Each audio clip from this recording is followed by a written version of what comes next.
Drama serial बेलगाम के episode number 83 में क्या होने वाला है शानदार जानिए इस वीडियो में। अगर हम चैनल पर नए हैं तो जल्दी से कर दें सब्सक्राइब।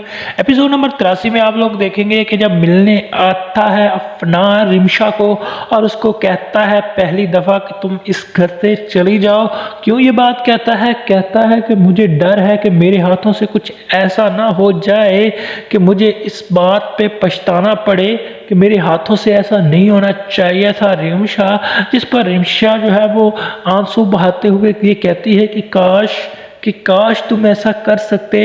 अगर तुम ऐसा कर सकते तो आज ऐसी नौबत ना आती और तुम जो हो कुछ करने में हमेशा जो है वो देर कर जाते हो। उधर दूसरी जानब जो है अलीज़े की माँ कहती है अलीज़े से कि मैंने देखा है कि अफनान जो है वो अक्सर सोचों में डूबा होता है, तुमसे ज़रूर कुछ बात की होगी उसने।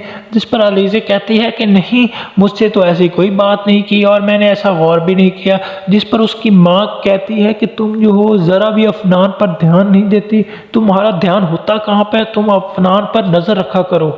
और कहती है अलीज़े की माँ कि तुम जो हो कैसी बीवी हो कि तुम्हें पता ही नहीं तुम्हारा शौहर क्या सोच रहा है, क्या कर रहा है, तुम कुछ इंटरेस्ट तो शो करो।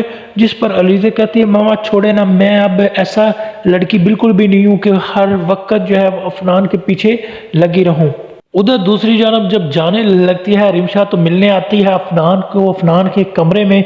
तो जब मिलने आती है तो आगे से अफनान उसको बोलता है कि मुझे कोई दिलचस्पी नहीं है तुम्हारी ज़िंदगी के बारे में, बल्कि तुम्हें अपनी ज़िंदगी गुजारनी कहाँ आती है। तुम्हें अगर सच से ढंग से कुछ फैसले करने आते होते तो तुम आज अपने घर में होती, यहाँ ना होती। और तुमने अगर सही फैसले किए होते तो मेरा बाप आज ज़िंदा होता। तुम्हारी वजह से मेरा बाप जो है वो मर गया और तुम्हारी वजह से ही उसकी जो है वो डेथ हुई है। और तुम जो हो इतनी अगर अच्छी होती और अगर कोई ढंग का फैसला और सही फैसले करती होती तो अपने घर में आबाद होती, यहाँ लोगों के नज़रों में धक्के ना खाती फिरती होती। तुम ज़रा सी भी अच्छा फैसला नहीं कर सकती। तुमने सही डिसीजन लिया होता तो मेरा आज बाप जिंदा होता।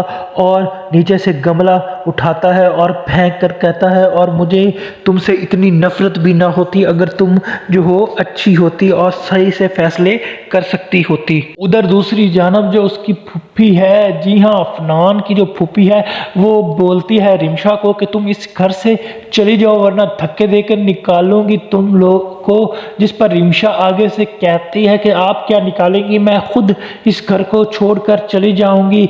और जाने से पहले कहती है जब ब्रीफ केस में सामान पैक करके घर से निकलने लगती है तो कहती है कि मैं इस घर में वापस ज़रूर आऊँगी क्योंकि मामू ने जो मुझ पर भरोसा किया था मैं उस भरोसे की लाज रखूँगी और ये साबित करूँगी कि मामू की मौत की ज़िम्मेदार मैं नहीं हूँ बल्कि मौत की ज़िम्मेदार आप दोनों हैं। जी हाँ, वो जब ये बात करती है तो आगे से थप्पड़ रसीद करती है उसकी बहन यानी कि कासिम साहब की बहन, लेकर रिमशा मजबूती के साथ उसका हाथ पकड़ लेती है और थप्पड़ जो है वो रोक लेती है। जी हाँ, अब रिमशा हो चुकी है मजबूत औरत और वो अपना दिफा करना जान चुकी है। तो क्या अब वो साबित कर पाएगी कि मामू को कत्ल करने की जिम्मेदारी उस पर ऐसे ही झूठा बहतान है, असल में जो उनको मारा है यानी कि उनका मर्डर हुआ है नहीं, बल्कि जो उनको सदमा पहुंचा है वो उसकी वजह से नहीं बल्कि उसकी अपनी बहन और उसकी बेटी की वजह से यानी कि अलीज़े और उसकी बहू की वजह से उसको जो है वो हार्ट अटैक आया। कमेंट में ज़रूर लिखिएगा।